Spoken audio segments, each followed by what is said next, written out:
하나님 말씀 보시겠습니다. 우리가 함께 은혜 나눌 하나님 말씀은 디모데전서 1장 1절에서 2절 말씀입니다. 우리가 함께 은혜 나눌 하나님 말씀은 디모데전서 1장 1절에서 2절 말씀. 다 찾으셨으면 함께 한 목소리로 합독합니다. 시작. 우리 구주 하나님과 우리의 소망이신 그리스도 예수의 명령을 따라 그리스도 예수의 사도된 바울은 믿음 안에서 참 아들된 디모데에게 편지하노니 하나님 아버지와 그리스도 예수 우리 주께로부터 은혜와 긍휼과 평강이 내게 있을지어다. 아멘. 믿음 안에서 참 아들된 자들에게 하는 인사말. 믿음 안에서 참 아들된 자들에게 하는 인사말이라는 제목으로 하나님 말씀 증거하도록 하겠습니다. 오늘부터 디모데 전서를 살펴보도록 하겠습니다. 디모데 전서는 여러분들이 잘 아시다시피 목회 서신입니다. 바울 사도가 그의 제자 디모데의 목회를 돕기 위해서 기록이 되었다라고 해서 목회 서신이라고 불리는데, 그러면 디모데 전서는 목회자들에게만 필요한 서신인가? 결코 그렇지 않죠. 왜냐하면 디모데 전서는 바울 사도가 제자 디모데에게 단순히 스승의 어떤 목회적인 노하우를 가르쳐 주기 위해서 보내는 개인적인 서신이 아니라 모든 시대, 모든 성도들을 위하여 성령의 감동으로 기록이 된 성경, 하나님의 말씀이기 때문이라는 거예요. 물론 목회는 하나님의 백성들을 마귀의 올무에서 벗어나게, 마귀의 올무에 빠지지 않게 돌보는 일이기 때문에 디모데전서는 말씀을 옳게 분별하여 가르치고 성도들을 돌봐야 되는 오늘날 목회자들에게 정말 그 어떤 시대보다 필요한 말씀이고 마음에 새기고 지켜 행해야 되는 말씀이지만, 목회는 목회자 혼자가 하는 것이 아니죠. 교회 공동체 모두가 자신에게 주어진 직분과 은사를 통해 함께 동역해야 되는 것이 목회입니다. 따라서 디모데 전서는요, 목회자뿐만 아니라 성경을 읽는 모든 독자인 교회에게 하나님의 뜻을 계시하여 알게 하시기 위해서 기록이 된 거라는 거예요. 그러므로 모두가 다 자신을 어떻게 여겨야 됩니까? 디모데라고 여기고 하나님의 뜻을 말하는 바울 사도의 말씀에 순종해야 되는 것이죠. 자, 그러면 디모데 전서를 통해 말씀하시는 하나님의 뜻, 기록 목적은 무엇인가? 디모데 전서 3장 14절에서 15절 말씀입니다. 함께 읽습니다. 시작. 내가 속히 내게 가기를 바라나 이것을 내게 쓰는 것은 만일 내가 지체하면 너로 하여금 하나님의 집에서 어떻게 행하여야 할지를 알게 하려 함이니 이 집은 살아계신 하나님의 교회요 진리의 기둥과 터니라. 아멘. 자, 보세요. 성령의 감동으로 지금 디모데전서를 기록하고 있는 바울 사도가 서신서의 목적을 지금 뭐라고 말씀하고 있습니까? 자신의 아들과 같은 제자 디모데로 하여금 하나님의 집에서 어떻게 행하여야 할지를 알게 하기 위해서라고 말씀을 하고 있죠. 하나님의 집은 여러분 교회입니다. 그죠? 즉 디모데 전서의 중심점은요, 하나님의 집, 하나님의 교회에 있다라는 거예요. 사도는 교회를 가리켜서 이 집은 살아계신 하나님의 교회요 진리의 기둥과 터라고 말씀합니다. 따라서 이 하나님의 집, 교회에서 어떻게 행해야 하는지, 어떻게 섬겨야 되는지를 알게 하시는 것이 뭐다? 하나님의 뜻이며, 때문에 교회인 우리는 하나님의 집, 교회에서 어떻게 행해야 되고 섬겨야 되는지 하나님의 뜻을 알고 이 뜻에 순종해야 되는 거예요. 주 성령께서 이 시간 지혜와 계시의 정신으로 우리에게 충만하게 역사해 주시기를 소원합니다. 그리하여 하나님의 교회에서 우리가 어떻게 행해야 되고 어떻게 섬겨야 되는지 하나님의 뜻을 알고 이에 순종하는 우리 모두가 되기를 주님의 이름으로 축원합니다. 자, 그러면 이제 디모데 전서의 배경을 좀 말씀을 드리고 오늘 본문을 살펴보도록 하겠습니다. 사도행전 28장을 보면요, 바울 사도가 로마에 압송이 된 후에 가택 연금 상태가 되거든요. 여기서 2년이 넘도록 기소가 되지 않습니다. 그러자 자동적으로 구류 상태에서 풀려나게 되었어요. 석방이 된 바울 사도는 그의 제자 디모데와 함께 4차 전도 여행, 이게 마지막 전도 여행이죠. 이 마지막 전도 여행을 떠나게 되는데 전도 여행을 떠나려고 하는 도중에 어떤 소식을 듣게 되냐면 에베소 교회에 이단이 침투해 들어와서 교회가 혼란스러워졌다라는 사실을 듣게 된 거예요. 그래서 이 사실을 듣게 된 바울 사도가 에베소 교회의 상황을 척결하고자 젊은 목회자 디모데를 에베소에 머물게 합니다. 그러니까 바울 사도는 디모데를 자신의 대리자로 위임하여 목회를 부탁한 거예요. 그런데 디모데가 이제 연소하고 또 목회 경력이 부족하다 보니까 바울 사도의 마음에 염려가 되었던 거예요.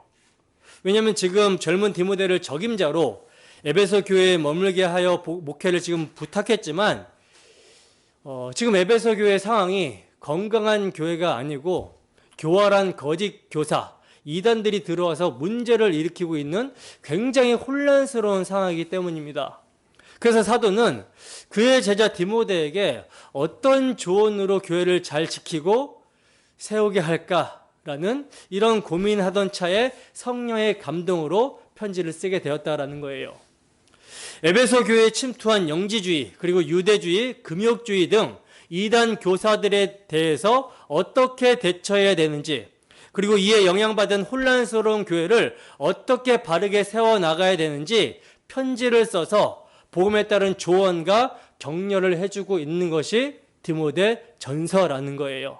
자, 그러면 이러한 배경하에 본문의 인사말을 살펴보겠습니다. 본문 1절입니다. 함께 읽습니다. 시작. 우리 구주 하나님과 우리의 소망이신 그리스도 예수의 명령을 따라 그리스도 예수의 사도된 바울은 아멘. 자, 보시면 우리 구주 하나님과 우리의 소망이신 그리스도 예수의 명령을 따라 그리스도 예수의 사도된 바울은 이라고 하면서 인사말을 시작하고 있어요. 편지의 인사말을 시작을 하고 있습니다. 자, 우선 보시면 바울 사도는 편지를 쓰는 자신이 지금 누구인지를 밝히고 있는데 여기서 특이한 점은요. 바울 사도와 디모데와의 관계가 지금 어떤 관계예요? 스승과 제자의 관계이며 너무나 잘 알고 지내온 사이이기 때문에 그냥 나 바울이 제자 디모데에게 편지를 쓴다 이렇게 해도 되잖아요. 근데 바울 사도는요. 편지를 쓰고 있는 자신이 누구인지를 아주 구체적으로 밝히고 있어요. 그 이유가 뭘까요? 그 이유는 이 편지가 디모데에게 직접적으로 보내기는 하지만 이 서신이 성령의 감동으로 기록된 성경이라는 거예요. 따라서 성경은 모든 세대의 모든 하나님의 자녀들에게 읽혀져야 되는 것이죠. 그래서 디모데뿐만 아니라 디모데가 목회하고 있는 에베소 교회, 그리고 지역 주변의 교회들, 또 그 당시 모든 교회들, 더 나아가 모든 시대 모든 교회, 오늘날 우리들에게도 이 디모데에게 주신 편지를 통해 하나님께서 어떻게 교회를 세워가야 될지, 어떻게 지켜야 될지를 교훈하며 가르쳐 주고자 하는 성령님의 의도가 있는 거예요. 그래서 바울 사도는 자기가 어떻게 하나님 앞에서 세움을 받은 사도인지를 자세하게 설명을 해주고 있는 것이며, 또 디모데에게도 이후에 이제 살펴보면 믿음 안에서 낳은 참 아들이라고 설명하면서 이게 디모데 개인에게 보내는 편지가 아니라 복음의 말씀을 통해 믿음 안에서 낳은 아들들, 교회에게 하시는 말씀이라는 것을 알게 하시는 것입니다. 자, 그럼 보세요. 지금 바울 사도는 자신을 구체적으로 소개하기를 하나님과 예수님이 세워주신 사도라고 자신을 표현을 하고 있어요. 소개를 하고 있어요. 아포스폴로스, 사도라는 말은요, 보내심을 받은 자라는 말이거든요. 보내심을 받은 자. 즉 하나님과 예수 그리스도로부터 보내심을 받았기 때문에 사도의 말은 곧 누구의 말이다? 하나님의 말이다. 하나님의 말씀이라는 것입니다. 그러므로 사도란 자기의 사사로운 뜻과 비전과 계획을 말하고 있는 자가 아니라 하나님의 뜻과 계획을 증거하는 자라는 거예요. 따라서 사도를 배척하는 것은 누굴 배척하는 거예요? 그의 보내신 자를 배척하는 것이고, 사도를 영접하는 것은 그를 보내신 자를 영접하게 되는 것이죠. 그 사도들이 성령의 감동으로 신약 성경을 기록한 것입니다. 자, 그러면 오늘날의 사도가 있는가? 오늘날의 사도가 있습니까? 사도는요, 교회의 터를 세우기 위한 한시적인 직분이고요. 그들로 말미암아 성경이 정경으로 완성이 되었기 때문에 오늘날은 사도가 없습니다. 사도가 없다라는 것은요, 주님으로부터 세움을 입어서 하나님의 말씀을 증거하는 자가 없다라는 것이 아니라 사도의 권위로 하나님의 계시를 증거하는 자가 없다라는 거예요. 그러므로 오늘날 하나님의 말씀을 증거하는 자는요, 사도들이 성령의 감동으로 기록한 성경에 철저하게 매여야 되는 것입니다. 성경이 가는 곳까지 가고 성경이 멈춰야 되는 곳에서 멈춰야 되는 거예요. 근데 오늘날 보면 자신이 무슨 사도나 되는 것처럼 하나님의 뜻이라고 하면서 기도 응답을 받았다고 자신의 계획과 뜻과 포부를 하나님의 뜻으로 포장하여 말하고 있는 자들이 너무나도 많이 있죠.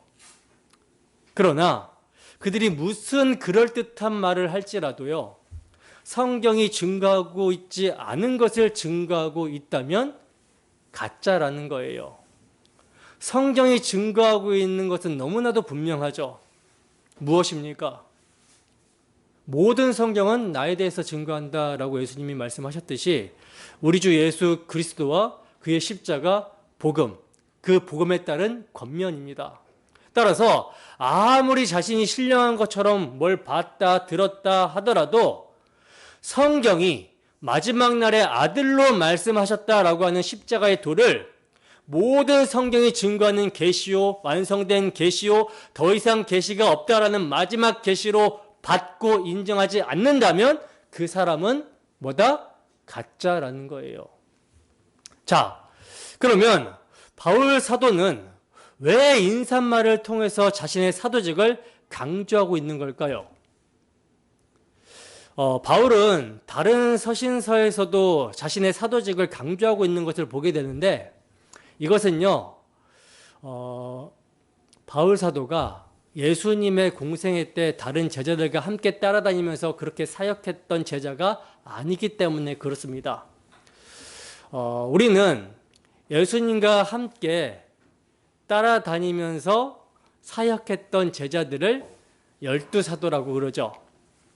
근데 바울 사도는 그런 사도가 아니었다라는 거예요.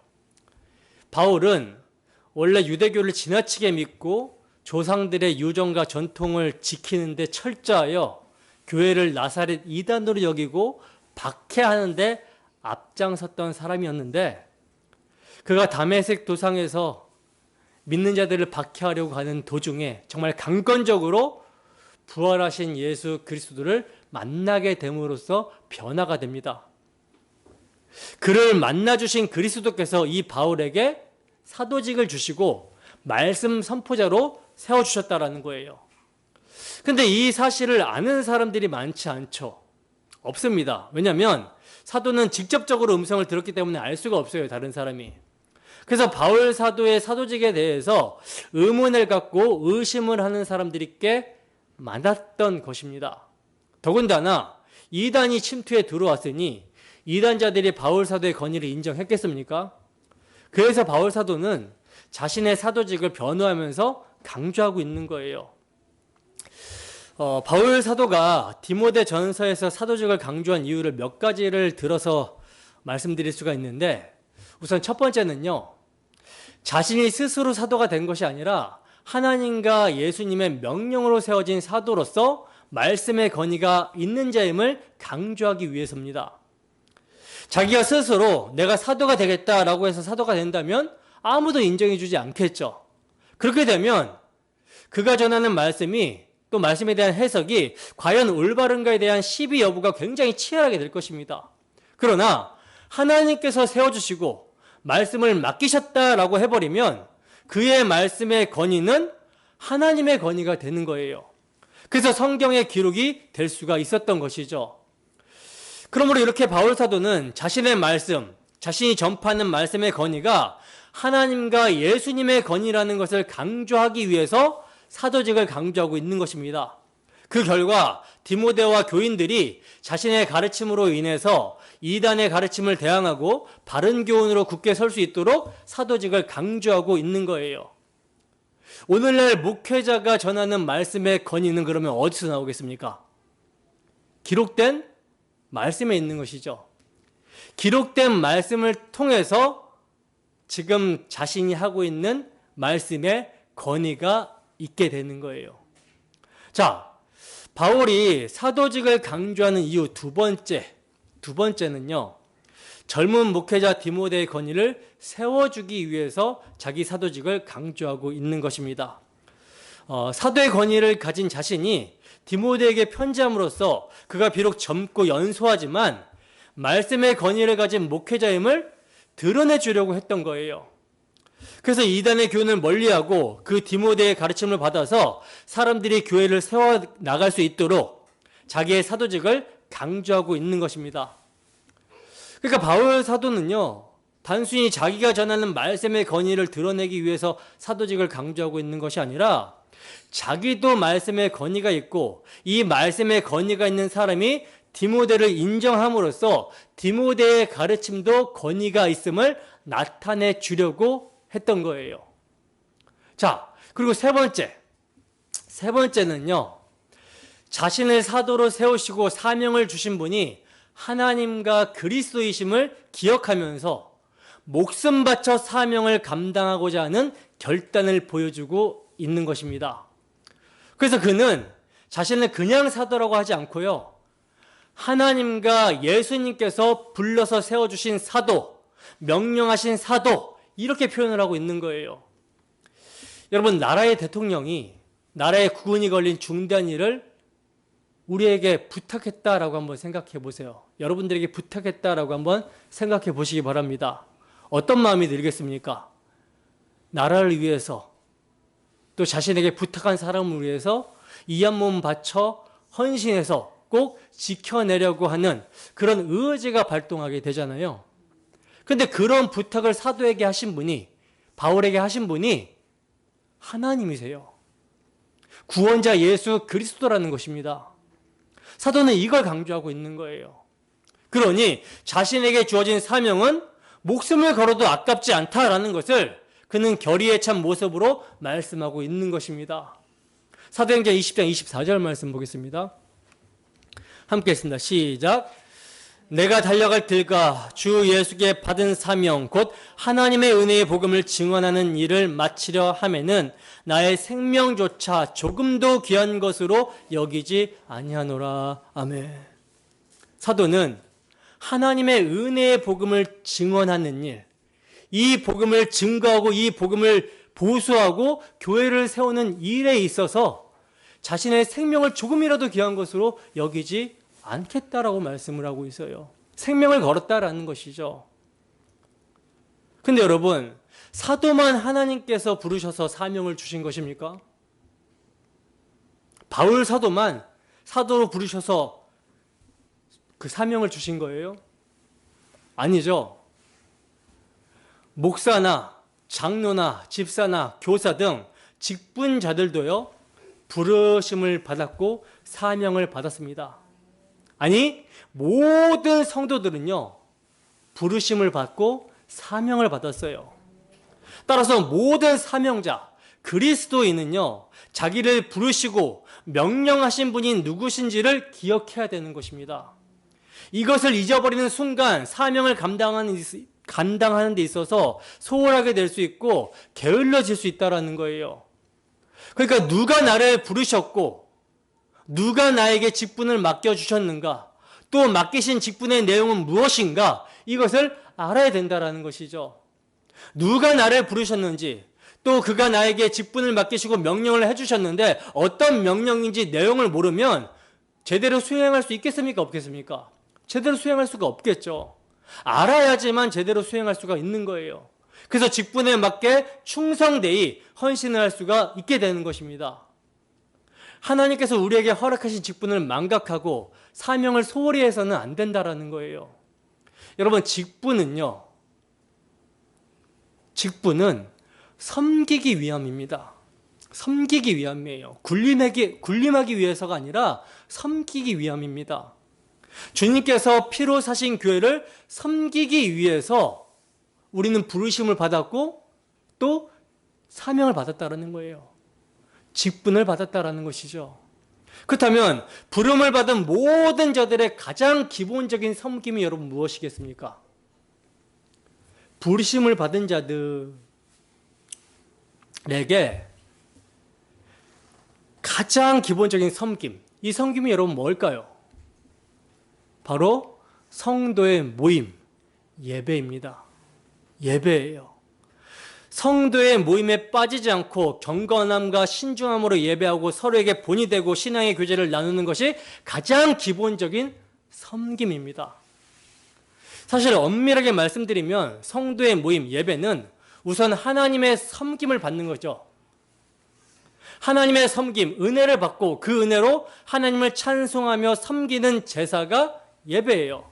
때문에 그 어떤 교회 안에서의 봉사나 헌신보다도 우선되는 기본적인 섬김이 예배입니다. 예배 드리는 것이 가장 귀한 섬김이라는 거예요. 먼저는 하나님께서 죄인인 우리에게 행하신 일을 믿음으로 그분을 경배하며 섬기는 것이고, 또 믿음이 연약한 자들은 나의 불출석이나 신중치 못한 예배 자세를 통해서 마음이 상할 수 있고 시험이 들 수 있고 나쁜 본을 받을 수가 있어요. 그래서 이런 분들을 섬기기 위해서라도 우리는 최선을 다해서 예배하며 신중함을 보여야 되는 것입니다. 나 자신만을 위해서의 예배가 아니라는 거예요. 하나님만 의식하고 하는 것이 아니라 하나님을 의식하며 하나님께서 사랑하신 자기 교회를 의식하면서 예배해야 된다는 것이죠. 그래서 우리는 성도의 모임인 예배에 빠지지 않고 또 경건함과 신중함으로 예배함으로써 서로에게 본이 되어야 되는 것입니다.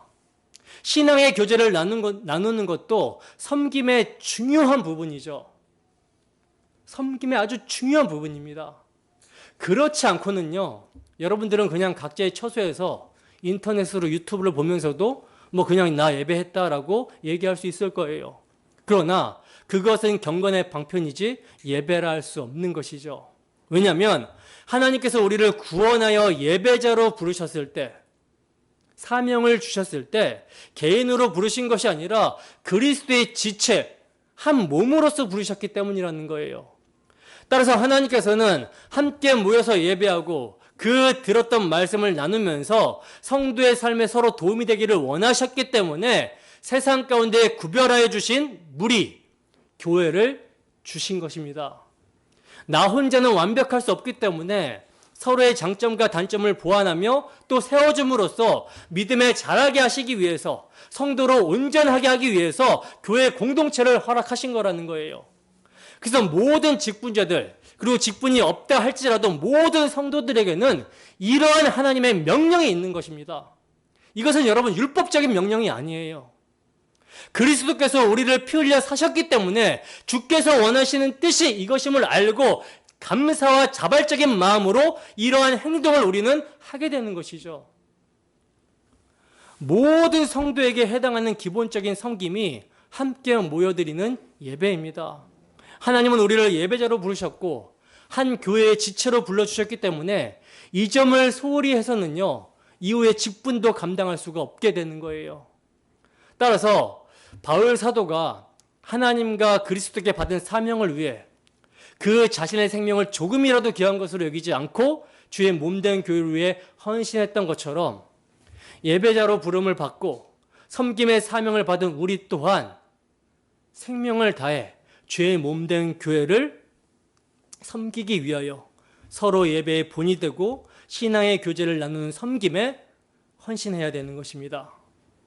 이러한 자들이 되기를 주님의 이름으로 소원합니다.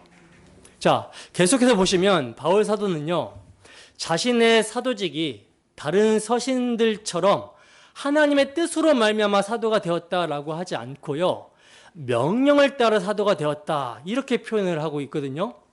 물론 의미는 같습니다. 똑같아요. 하나님의 뜻이나 하나님의 명령이나 같습니다. 그런데 어감이 조금 틀리죠. 명령이 조금 더 강한 느낌이 있어요. 그러면 사도는 어떤 이유에서 명령이라고 하는 표현을 의도적으로 쓰고 있는가? 여러분, 지금 디모데가 목양하고 있는 교회, 에베소 교회는요, 전쟁 중입니다. 거짓 교사들이 침투해 들어와서 영적인 전쟁을 걸어오고 있는 상황이라는 거예요. 여러분, 영적인 전쟁은 어떤 전쟁이라고 말씀을 드렸죠? 말의 전쟁이라고 말씀을 드렸죠. 어떤 말을 하느냐? 즉, 바른 말을 하느냐, 아니면 다른 말을 하느냐? 복음을 전하느냐, 아니면 거짓 복음을 전하느냐? 이 싸움이 바로 치열한 영적 전쟁입니다. 그러므로 바울 사도는요, 이 전쟁 중에 있는 디모데와 에베소 교인들에게 내게 주신 명령을 따라서 지금 내가 너희들에게 이 편지를 쓰는 것이니 너희도 이 명령을 받아서 치열하게 싸워라. 바로 이것을 강조하기 위해서 사도는 명령이라는 단어를 쓰고 있는 것입니다. 여러분, 바울 사도도 지금까지 자기의 전 인생이 싸움이었어요. 싸움이었습니다. 그것도 치열한 싸움이었습니다. 그는 예수를 만나고 나서 자신의 모든 인생을 이 전쟁을 위해서 헌신했어요. 디모데후서 4장에 보면 사도가 뭐라고 말씀하고 있냐면, 나는 선한 싸움을 싸우고 달려갈 길을 마치고 믿음을 지켰다라고 말씀합니다. 선한 싸움이 여러분 무엇입니까? 복음을 증거하며 복음을 지켜내며 보수하는 그 싸움을 마쳤다라는 거예요. 바로 이 싸움을 사도는 열심히 싸웠는데 너무나 치열하고 힘들었지만 대장 되시는 우리 주 예수 그리스도의 명령이었기 때문에 나는 목숨을 아끼지 않고 전쟁터에 임하여서 싸웠다라는 것입니다.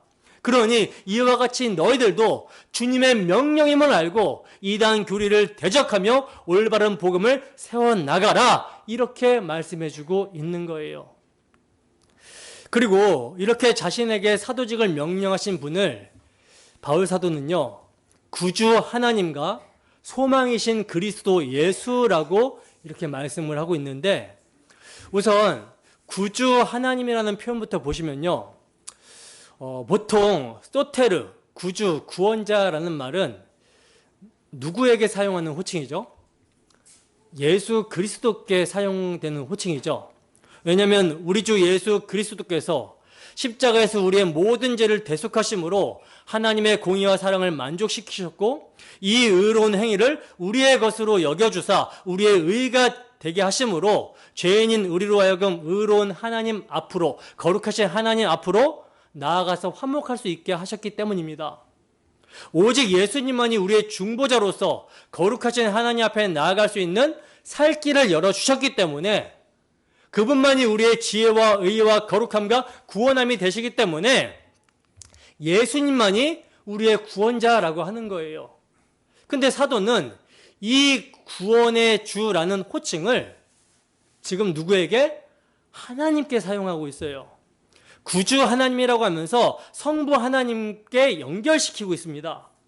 이것은요, 성부 하나님이 구원을 계획하시고 추진해 오신 주체이시며 당신의 독생자 성자 하나님을 보내주신 분이기 때문에 이렇게 구주라는 호칭을 하나님께 연결하여 쓰고 있는 거예요. 사도는 이렇게 표현함으로써 우리가 그리스도를 생각할 때마다 자기 백성을 위해 그 아들을 내어주신, 그 아들을 보내주신 분이 아버지 하나님임을 기억하고 감사하며 하나님을 마음을 다해서 사랑하며 예배할 수 있도록 하는 것입니다. 여러분, 만약 예수님을 통해서 구주 하나님을 인식하지 못하게 되면요, 구약의 하나님은 정말 무서운 하나님, 내가 가까이 할 수 없고 심판만 하시는 그런 두려운 하나님으로 인식되게 됩니다. 그래서 바울 사도는 예수 그리스도를 통하여 구약의 하나님이 나의 구원자시다라는 것을 가르쳐주고 있는 거예요. 여러분, 구주 하나님이라는 이 단어를 들을 때 여러분들의 마음에 어떻게 다가오십니까? 어떤 감격으로 다가오십니까? 엄청난 감격으로 사실 다가와야 되는 것이죠. 우리 주 예수 그리스도를 통해서 이 큰 구원을 베푸신 그 주체가 하나님이라는 사실로 말미암아 쓰나미처럼 정말 감격이 몰려와야 되는 것이 구원을 받은 자의 마땅한 감정입니다. 모습이에요. 그리고 우리는 구주 하나님이라는 표현을 통해서 창조주께서 친히 구원주가 되셨다라는 것을 알게 됩니다. 따라서 이를 참으로 알게 되었다면 반역한 백성을 위해서 자기 아들을 내어주셔서 영원한 구원을 이루신 하나님 아버지를 찬송하지 않을 수가 없는 거예요. 이사야 선지자는요, 성령의 감동으로 이러한 구원의 하나님을 찬양합니다. 이사야서 12장 2절 말씀입니다. 함께 읽습니다. 시작. 보라, 하나님은 나의 구원이시라. 내가 신뢰하고 두려움이 없으리니 주 여호와는 나의 힘이시며 나의 노래시며 나의 구원이심이라. 아멘. 여러분, 오늘날은요, 종교다원주의가 팽배한 모습을 보이고 있습니다. 종교다원주의, 거기에는 너와 내가 가는 길이 달라도 목적지는 같다. 너에게도 구원이 있고 내가 가지고 있는 철학에도 구원이 있고 너 스스로가 너를 구원할 수 있다라고 하는 이런 가르침이 전해지고 있어요. 그러나 성경에서는 뭐라고 말씀합니까? 오직 하나님만이, 너를 창조한 하나님만이 너의 구원자시다. 유일한 창조주께서 우리의 유일한 구속주가 되셨음을 말씀을 하고 있어요. 그러므로 이런 종교다원주의가 팽배한 시대에 오직 창조주 하나님이 구속주가 되어주셨다라고 하는 이 유일한 진리를 외치는 우리 모두가 되기를 소원합니다. 자, 그리고 바울 사도는 이제 구주 하나님이라는 표현에 이어서 예수 그리스도에 대해서 표현하고 있는데 어떻게 표현하고 있냐면 그분이 우리의 소망이다라고 표현을 하고 있어요. 사도가 예수 그리스도에 대해서 소망이신 그리스도 예수라고 표현한 것은요, 구주 하나님께서 구원 계획을 성취하실 때 오직 그리스도 예수를 통해서 하셨기 때문에 예수님만이 죄와 허물로 죽은 절망적인 인류에게 유일한 소망이 되는 것입니다. 따라서 신구약을 막론하고 유일한 소망은 예수 그리스도신 거예요. 구약 시대에는 예수님을 몰랐기 때문에 율법을 지켜서 소망을 얻었다, 율법이 구원의 길이었다라고 하면 큰일 나는 것입니다. 율법은 그리스도를 나타내는 그림자에 불과했죠. 예수 그리스도의 의와 그분의 하실 사역에 대한 표시로서 율법이 주어졌고, 또 그냥 단순히 모세 율법만이 아니라 모세 오경과 구약 성경 전체를 우리는 율법이라고 합니다. 그러니까 구약 성경 전체가 예수 그리스도와 그분의 사역을 증거하기 위해서 주어졌다라는 거예요. 그러므로요, 구약 시대에도 성령이 임하여 믿음이 주어진 성도들은 구약 성경을 통해서, 그리고 율법에 나타난 조문을 통해서 조문 안에 담겨있는 예수 그리스도와 그분의 복음을 바라보면서 신앙생활을 했던 것입니다. 그래서 구약 시대에도 예수님만이 소망이고 신약 시대인 우리에게도 예수님만이 소망이 되는 거예요. 여러분, 우리가 구약 성경을 볼 때 무엇을 깨닫게 됩니까? 뭘 깨닫게 되죠? 정말 예수님만이 소망이 된다라는 사실을 처절하게 깨닫게 되죠. 왜냐하면 구약 성경을 보면요, 인간들이 얼마나 무익하고 소망이 없는지, 하나님을 얼마나 반역하고 있는지 보게 됩니다. 그래서 인간의 행위로는요, 구원을 얻을 자가 하나도 없다라는 것을 보게 되고 절망뿐인 거예요. 인간의 전적인 부패와 타락, 의인은 없나니 하나도 없음을 보게 된다라는 것이죠. 그래서 구약 성경을 인간 중심으로 보면요, 소망이 없습니다. 인간의 행위 중심으로 본다면 소망이 없어요. 그러나 하나님의 언약 중심으로 보면 소망이 있는 거예요. 하나님께서는 구약 시대에도 공의로운 해가 떠올라서 치유하는 광선을 비추게 해주실 것을 약속해 주셨습니다. 그 치료하는 광선은 빛이신 예수 그리스도죠. 여자의 후손으로 보내실 메시아 예수 그리스도십니다. 따라서 구약 성경에도요, 이 약속을 믿은 자들에게는 뭐가 있었다? 소망이 있었다라는 거예요. 그리고 하나님께서는 때가 참 경륜 가운데 소망이 되는 당신의 약속을 이루어 주셨습니다. 흑암에 사는 죄인들에게 빛으로 오신 예수님을 보내주시고 그 아들의 십자가 대속의 피로 말미암아 소망을 주셨다라는 거예요. 그 십자가에서 대속의 피를 그리스도께서 흘리심으로써 또 죄인들의 모든 죄값을 속량하셨다는 것을 부활로 확증해 주셨다는 것입니다. 그러므로 이제 우리는 썩어질 육체로 끝나게 될 절망에 빠진 자들이 아니라 하늘에 속한 자의 형상을 입고 주님의 부활하신 영광스러운 몸을 입고 영원한 영광의 나라에 들어갈 소망을 갖게 되었다라는 거예요. 바울 사도가요, 이 편지를 쓸 때 에베소 교회에는 영지주의자들의 거짓된 가르침으로 인해서 예수님께서 육체로 부활하신 것을 부정하는 그런 이론들이 들어와 있었거든요. 영지주의자들은 영은 선한 것이고 육체는 더럽고 없어져야 될 부정한 것이라고 생각을 했었기 때문에 극단적인 고행주의나, 그러니까 율법주의죠, 또 극단적인 쾌락주의에 빠져 있었습니다. 왜? 육은 부정한 것이기 때문에 이 육은 어떻게 돼도 상관없다라는 거예요. 그래서 쾌락에 빠져서 살아도 상관없다라는 교리를 가지고 있었습니다. 따라서 이런 자들은 극단적인 염세주의로 빠지게 되어서 소망 없는 죽은 자의 삶을 살아가게 되는 거예요. 그러나 바울 사도는 그리스도의 육체의 부활을 확실히 증거하고 있죠. 고린도전서 15장 17절에서 20절 말씀입니다. 고린도전서 15장 17절에서 20절 말씀 함께 했습니다. 시작.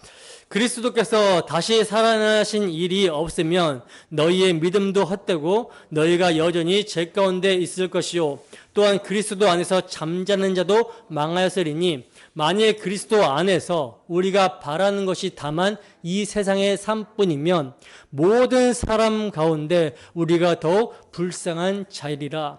그러나 이제 그리스도께서 죽은 자 가운데서 다시 살아나사 잠자는 자들의 첫 열매가 되셨도다. 아멘. 여러분, 눈에 보이는 세상에 소망이 있습니까? 어떠한 것에도 눈에 보이는 것에는 소망이 없어요.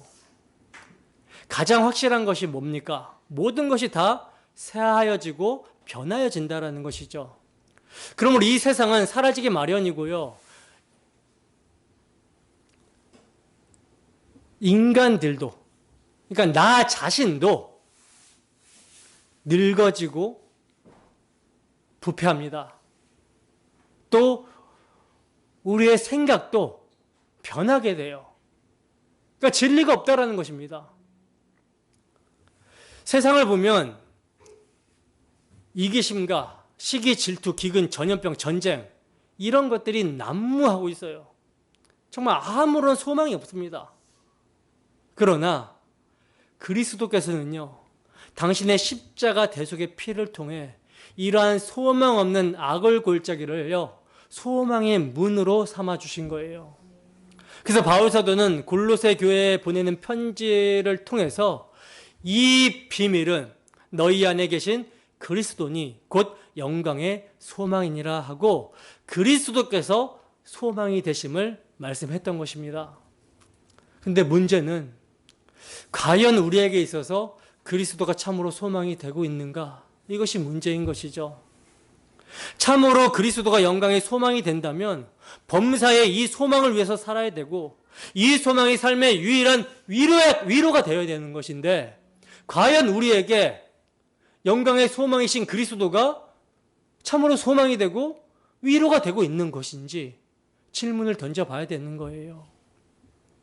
여러분, 임종시에 아무 소망을 주지 못하고 다 놓고 갈 것들에 마음을 빼앗기지 마시고 이 큰 구원과 소망을 주신 구주 하나님과 우리의 소망이신 예수 그리스도께 우리의 마음을 두시기를 소원합니다. 여러분, 바울 사도는 오늘 본문의 인사말에서 인칭 대명사를요, 우리라고 사용을 하고 있어요. 계속해서 우리라고 사용을 하고 있어요. 그러니까 하나님이 자신뿐만 아니라 우리 모두의 구주시며 그리스도께서도 자신뿐만 아니라 우리 모두의 소망이심을 말씀해주고 있는 것입니다. 여러분, 사도는요, 정말 구원의 확신이 있었고 하늘 소망을 가지고 있었기 때문에 담대히 영적 전투라는 복음의 사명을 감당할 수 있었어요. 근데 그런 그가 우리라고 하고 있습니다. 따라서 사도는 디모데와 이 편지를 받는 모든 교회는 영적 전쟁 중에 낙심하지 않고 구원의 확신과 하늘 소망을 가지고 싸우도록 우리 하며 용기를 붙들어 주고 있는 거예요. 용기가 납니까? 본문 2절입니다. 함께 읽습니다. 시작. 믿음 안에서 참 아들 된 디모데에게 편지하노니 하나님 아버지와 그리스도 예수 우리 주께로부터 은혜와 긍휼과 평강이 내게 있을지어다. 아멘.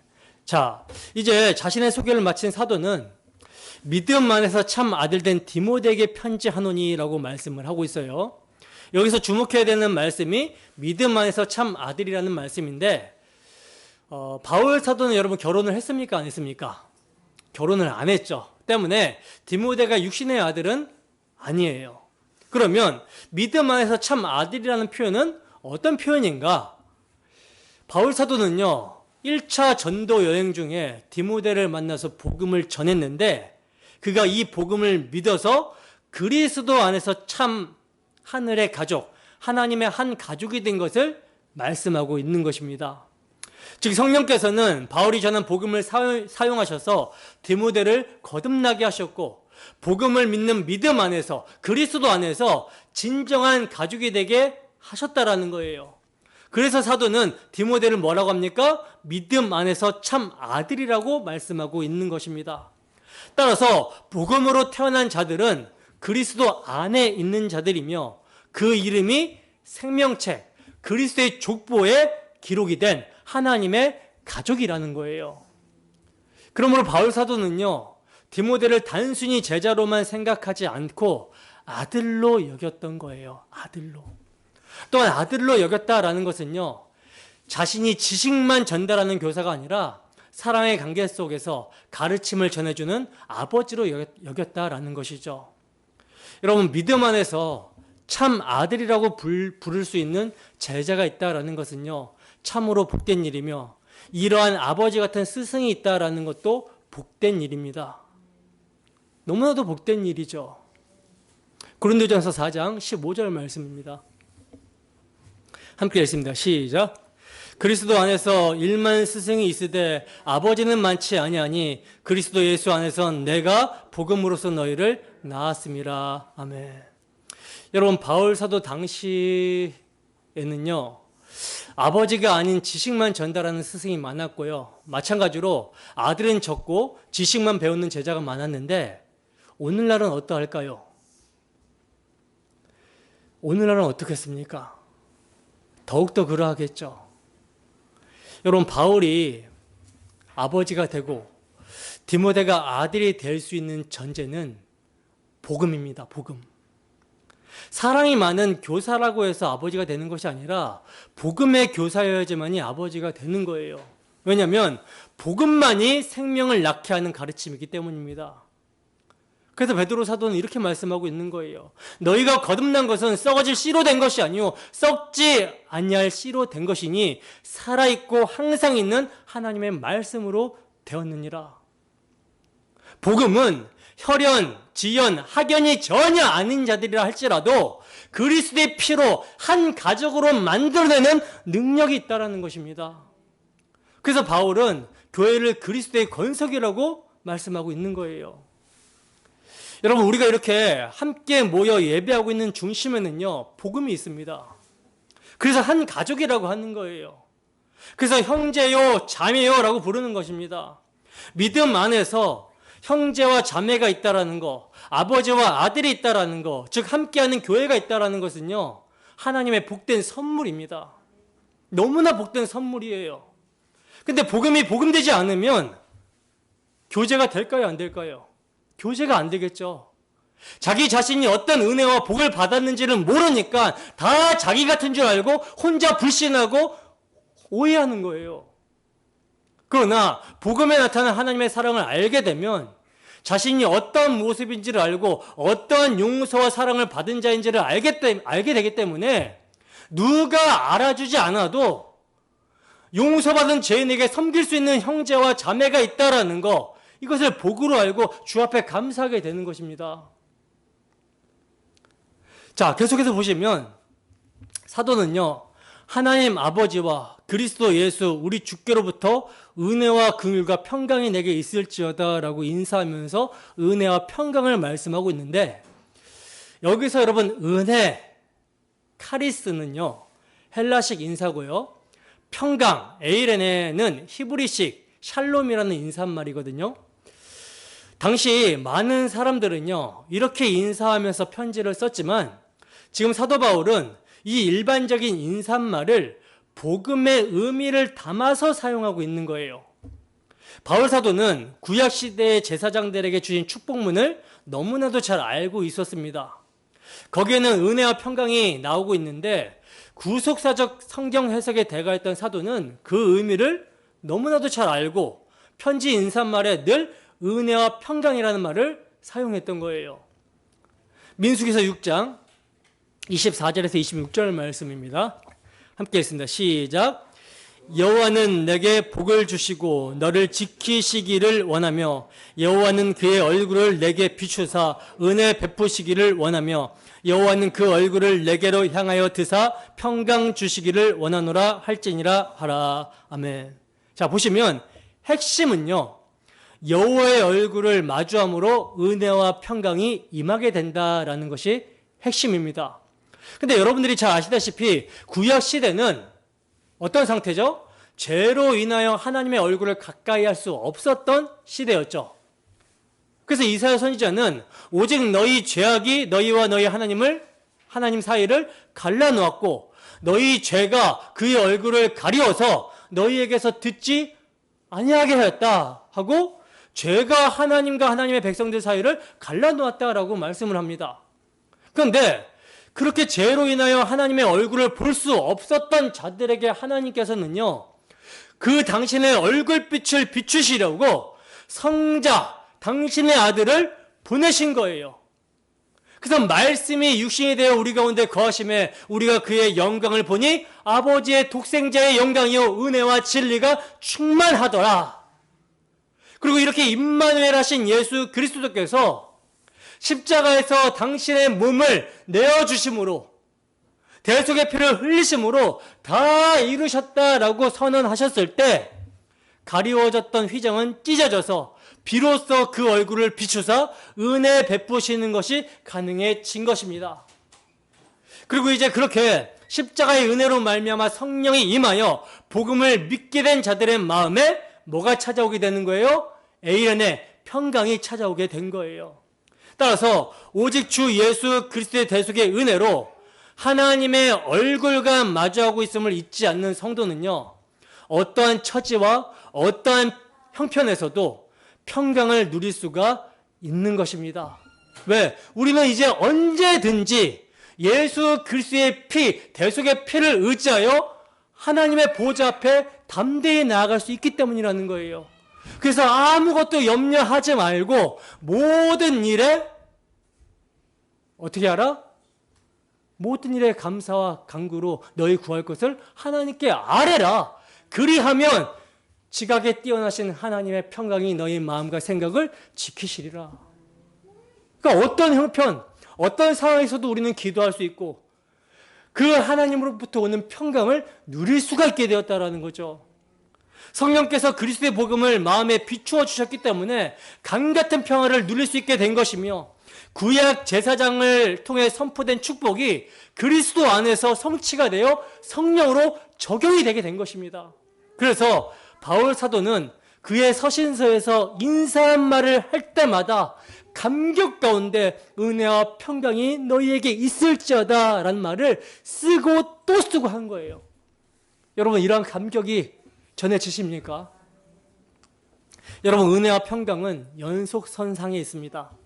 하나님께서 구원을 주실 때 복음을 선포하게 하시고 그 복음을 들은 자를 거듭나게 하셔서 믿도록 하십니다. 따라서 복음을 성취하신 그리스도를 보내주신 것도 은혜고요. 그 복음을 선포하는 자를 세워주심도 은혜며, 그리고 그 복음을 듣고 믿을 수 있도록 거듭나게 하시고 의지를 설득해 주신 것도 은혜입니다. 그러므로 믿음을 뭐라 그래요? 은혜의 선물이라고 하는 거예요. 그러므로 이렇게 은혜로 믿고 구원받은 사람은요, 언제나 화평을, 평강을 누리게 되는 것입니다. 로마서 5장 1절 말씀입니다. 함께 읽습니다. 시작. 그러므로 우리가 믿음으로 의롭다 하심을 받았으니 우리 주 예수 그리스도로 말미암아 하나님과 화평을 누리자. 아멘. 여러분, 화평은 하나님과 원수된 관계가 사라지고 아버지와 아들의 관계로 회복되었기 때문에 영혼에 찾아온 평강입니다. 이것이 어떻게 가능해졌다고요? 우리 주 예수 그리스도의 은혜로 말미암아. 그래서 사도 바울은 항상 은혜를 먼저 강조하고 있는 것입니다. 여러분, 아무리 마음이 즐겁고 기분이 좋아도요, 복음의 은혜로 하나님과 화평케 되지 못한 사람은 마음의 평강을 얻지 못합니다. 지금 당장은 눈에 보여지는 것들로 인해서 기분이 좋고 즐거울 수 있을지 모르겠어요. 그러나 그 기분 좋은 즐거움, 그 기쁨이 얼마나 갑니까? 세상의 것이 유한하기 때문에 그 기쁨 또한 잠깐이라는 것이죠. 그래서 그런 사람은 고난 중에서도, 임종 앞에서도 평안을 누릴 수가 없는 거예요. 참으로 여러분, 고난 중에서, 참으로 여러분, 임종 앞에서 평안을 누릴 수 있는 비결은요, 하나님의 얼굴을 마주하게 하신 그리스도의 복음의 은혜뿐입니다. 그래서 바울은 항상 은혜 그리고 평강 순으로 축복하며 인사했던 거예요. 따라서 우리도 이렇게 서로에게 은혜가 임하기를, 그리하여 평강이 임하기를 축복하며 기도해 주는 우리 모습이 되기를 소원합니다. 자, 그리고 이제 마지막으로 바울 사도는요, 다른 서신서와는 달리 엘레오스, 긍휼을 첨부하여 인사하고 있는데, 이것은요, 앞으로 선한 싸움을 싸워야 되는 목회자의 삶이 얼마나 힘들지를 알고 있었기 때문에 하나님의 긍휼을 구했던 거예요. 여러분, 바울 사도 자신도 선한 싸움을 싸우면서 얼마나 많은 고난을 받았습니까? 내부적으로는 거짓 교사들의 모함으로, 또 외부적으로는 복음으로 인한 박해를 받았습니다. 40에 하나 감한매를 5번 맞았고요. 3번 태장으로 맞고, 여러 번 자지 못하고 춥고 배고프고 헐벗고 굶주리고 강의 위험과 동족의 위험과 그런 어려움을 얼마나 많이 겪었는지 모른다라는 거예요. 근데 사도를 제일 힘들게 했던 것은 뭐냐? 거짓 교사들이 내부적으로 침투해 들어와서 세워놨던 교회를 혼란스럽게 했었던 거. 그래서 바울 사도의 말을 듣지 않게 했던 이것으로 인해서 사도가 가장 힘들었습니다. 그러나 그가 끝까지 선한 싸움을 마칠 수 있었던 것은요, 매 순간 뭐가 있었기 때문에? 하나님의 긍휼하심을 경험했기 때문이라는 거예요. 그러므로 우리의 부족함과 연약함에도 하나님이 긍휼을 베풀어 주신다면 우리 또한 하나님의 일꾼으로, 그의 좋은 군사로 감당할 수 있는 능력을 주실 것입니다. 우리가 구원받게 되는 것도, 하나님의 거룩한 자녀가 되는 것도, 성도의 신분을 얻게 되는 것도, 또 하나님의 거룩한 사명을 감당하기 위한 직분도 모두 하나님의 긍휼을 입어야 하는 거예요. 그러므로 우리 모두 서로에게 시편 기자와 같은 마음으로 긍휼을 구하며 긍휼이 임하기를 축복해 주었으면 좋겠습니다. 시편 59편 1절 말씀, 17절 말씀 함께 읽습니다. 시작. 나의 하나님이여 나의 원수에게서 나를 건지시고 일어나 치려는 자에게서 나를 높이 드소서. 나의 힘이시여 내가 주께 찬송하오리니 하나님은 나의 요새시며 나를 긍휼히 여기시는 하나님이시니라. 아멘. 여러분, 목회를 하는 거, 우리 모두 함께 교회를 세워가는 것은요, 정말 힘든 일입니다. 왜냐하면 교회는 이 세상 가운데 존재하고 있기 때문에 그래요. 이 세상을 통치하는 세상 주관자들은 공중권세 잡은 자, 우리의 원수 마귀입니다. 마귀의 나라와 하나님 나라가 공존하는 가운데 있으니 당연히 영적 전쟁이 생길 수밖에 없죠. 따라서 교회가 세워지는 일은요, 또 한 사람의 성도가 세워지는 일은요, 너무나 힘든 일입니다. 그러나 은혜와 긍휼과 평강의 하나님, 우리의 소망 되시는 예수 그리스도를 십자가에 내어주시기까지 우리를 사랑하시는 하나님이 우리와 함께 계시기 때문에 우리는 이를 넉넉히 이기며 감당하며 거룩한 주님의 몸을 잘 세워갈 수 있게 되는 것입니다. 그러므로 여러분, 한 주도 우리 구주 하나님과 우리 소망이신 그리스도 예수, 우리 주께로부터 은혜와 긍휼과 평강이 우리 모두에게 임하게 되기를, 그리하여 주께서 우리에게 주신 사명을 잘 감당하게 되기를 주님의 이름으로 축원합니다.